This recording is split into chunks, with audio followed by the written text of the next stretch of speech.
50-50 कोटीला विकले गेलेले 4 खासदार मुंबईत उतरले। खासदार संजय राऊत यांनी सोशल मीडियावर पोस्ट करत टीका केली आहे। भेदरलेल्या नजरेनं सशस्त्र अशा पोलीस गराड्यामध्ये खासदार बाहेर पडले। संजय राऊतांनी सोशल मीडियावर पोस्ट केले।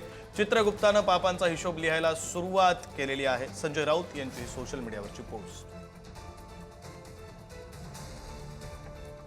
50-50 कोटीला विकले गेलेले 4 खासदार मुंबईत उतरले असं सोशल मीडियावर पोस्ट करत संजय राऊत म्हणतात।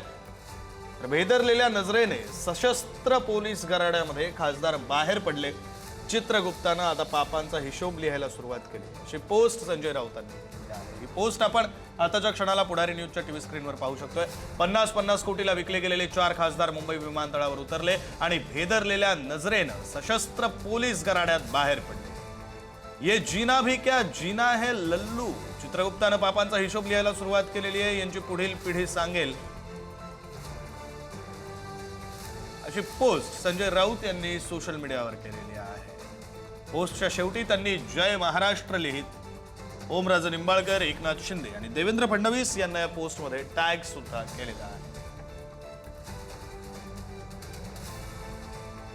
आपले प्रतिनिधी शिवाजी काळे आपल्यासोबत जोडले गेलेले आहेत। आपण शिवाजी यांच्याशी बोलूया। शिवाजी, आता ही सगळी परिस्थिती पाहता पुन्हा एकदा 2022 आठवण येते। म्हणजे 50 कोट्यांच्या घोषणा तेव्हाही देण्यात आल्या होत्या, आताही 50 कोटीचा विषय निघालेला आहे। तेव्हाही ठाकरेंची शिवसेना फुटलेली होती, आताही ठाकरेंची शिवसेना फुटलेली आहे। तेव्हाही सगळे खासदार सगळे आमदार होते, त्यावेळेस सगळे आमदार हे बाहेर कुठेतरी होते आणि नंतर मग मुंबईत पोहोचले होते। आताही हे सगळे 6 खासदार मुंबईमध्ये पोहोचतात। शिवाजी, अगदीच संजय राऊत यांनी पुन्हा एकदा गद्दार नावाचं शब्द जो आहे या सर्व खासदारांच्या विरोधात वापरलेला आहे। 22 जून 2022 ला जेव्हा एकनाथ शिंदे यांनी बंड केलं होतं, त्यानंतर 22 जून 2026 ला हा शब्द संजय राऊत यांनी ट्विट केलेला आहे। आरोप केलेला आहे की 50-50 कोटी रुपयांना हे खासदार विकले गेलेले आहेत।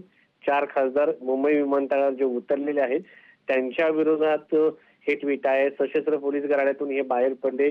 ए भी जीना क्या जीना हे लल्लू असं शब्दात त्यांनी भाष्य केलं आहे। त्याचबरोबर चित्रगुप्तांनी यांच्या पापाचा हिशोब करायला सुरुवात केलेली आहे, लिहायला सुरुवात केली आहे। यांची पुढची पिढी यांना गद्दार म्हणेल, त्याच्यामुळे त्यांनी बाप, पती, नाना असं वेगवेगळे शब्द वापरलेले आहेत। आणि एकंदरीत या सर्व खासदारांच्या विरोधामध्ये आता तीव्र शब्दामध्ये टीका करायला शिवसेनेच्या ठाकरे गटाकडनं सुरुवात केलेली आहे। या अगोदर नागेश अष्टीकर यांना पक्षातून हकालपट्टी केल्याचं जे आहे ते ट्विट त्यांनी केलं होतं। त्यानंतर आपण पाहिलं तर पक्षविरोधी कारवाई केल्याबद्दल शिवसेना पक्षातून हकालपट्टी करण्यात आल्याची माहिती त्यांनी दिली होती।